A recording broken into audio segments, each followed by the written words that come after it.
Good day, here are today's top stories from the Pna Headlines. Habemus Papam. We begin at the Vatican, where the world welcomed the rise of a new pope, as U.S. Cardinal Robert Francis Prevost is chosen as the 267th pope, now named Leo XIV.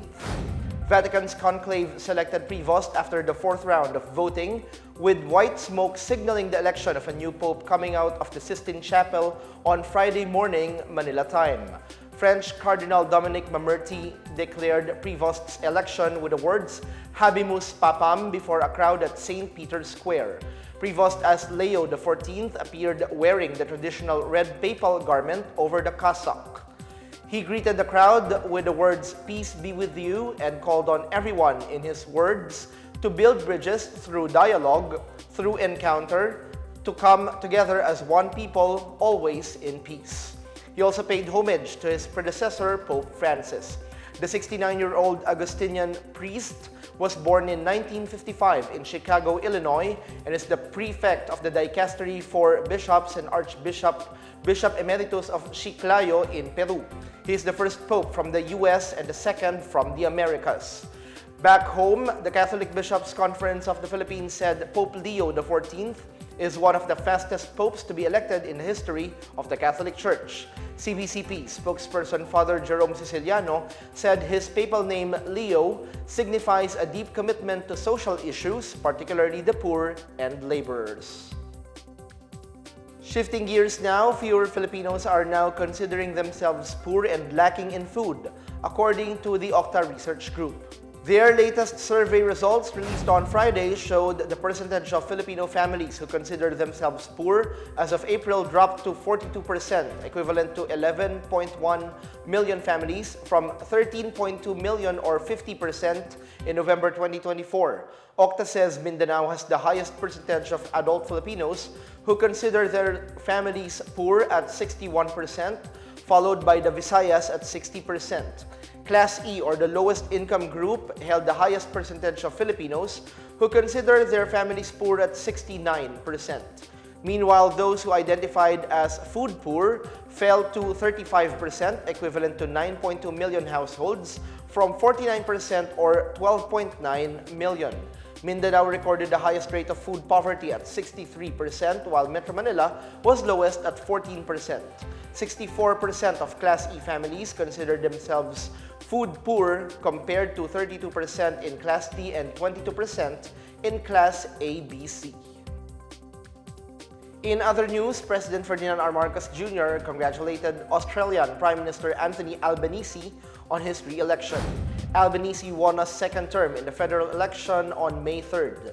In a video posted on X, Marcos congratulated Albanese on his resounding win, saying this speaks volumes of the trust and confidence Australians have in his leadership.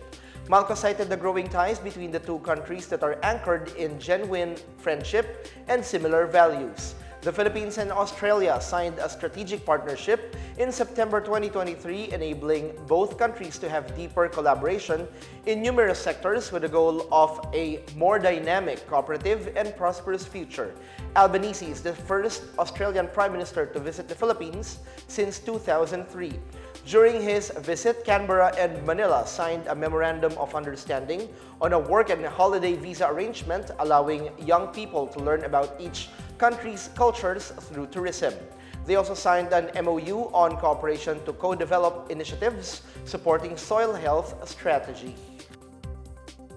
Moving to other stories, the Commission on Elections has so far received over 400 complaints of vote buying and abuse of state resources, or ASR, ahead of the midterm elections on May 12. Comelec Commissioner and Committee on Contabigay Chair Ernesto Maceda Jr. says a total of 439 vote buying and ASR complaints have been filed with the poll body as of May 8. 268 complaints were about vote buying, which include money distribution, cash assistance, and giving anything of value. 130 were about ASR in the form of ayuda or social welfare assistance. There are also 41 complaints about both offenses. Maceda says they will evaluate the complaints and see which will merit the filing of an election offense and petition for disqualification. Meanwhile, the Comelec has denied the request of election observers from the European Union to freely inspect voting centers on May 12. Comelec Chair George Erwin Garcia says giving foreign observers free access to voting centers will not only disrupt the voting process, but will also violate Philippine laws. Under the Omnibus Election Code, only voters, electoral board members, watchers of citizens' arm and political parties, and Comelec support staff are allowed inside polling centers. Entering polling centers without permission from the Comelec also constitutes an election offense.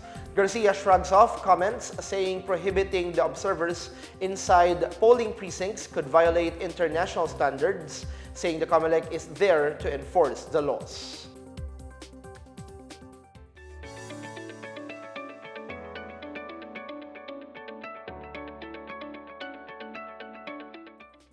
A look at business headlines. Agriculture Secretary Francisco Tiu Laurel Jr. has called anew for the restoration of the National Food Authority's regulatory powers in a bid to stabilize rice prices.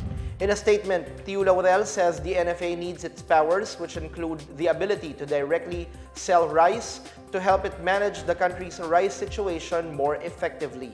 The NFA could only dispose of aging rice stocks through auction during a declared food security emergency or in the event of a calamity or emergency. He says the House version of the revised rice tariffication law would have allowed this, but the Senate Committee on Agriculture rejected it.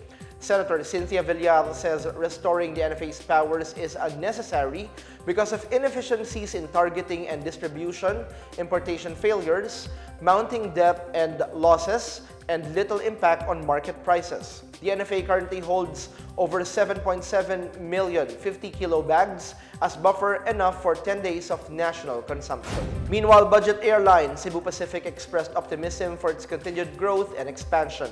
At its annual stockholders meeting, CEB Chair Lance Gokongwei highlighted the importance of the company's continued commitment to excellence, expansion, and strategic investment. CEB reported a significant growth in revenues through record-breaking passenger numbers and a strong seat load factor in 2024.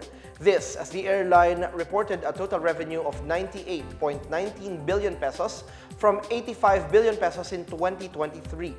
Last year, CEB took delivery of 17 aircraft and pushed forward with the development of hubs across the country. It also ordered up to 152 aircraft last year. CEB Chief Executive Officer Michael Zux, meanwhile, expressed optimism in the long-term growth potential of Philippine aviation, driven by the country's economic, geographic, and demographic advantages. That's the latest and the biggest stories on the PNA headlines. For more news updates, visit our website pna.gov.ph or Facebook and X account Philippine News Agency. The PNA headlines is also streamed via the Servicio Facebook page. You may also watch the PNA headlines through the Philippine News Agency's YouTube account and via the News and Information Bureau website under PNA News. I'm Benj Bondok. This is the PNA headlines, bringing stories that unite the nation.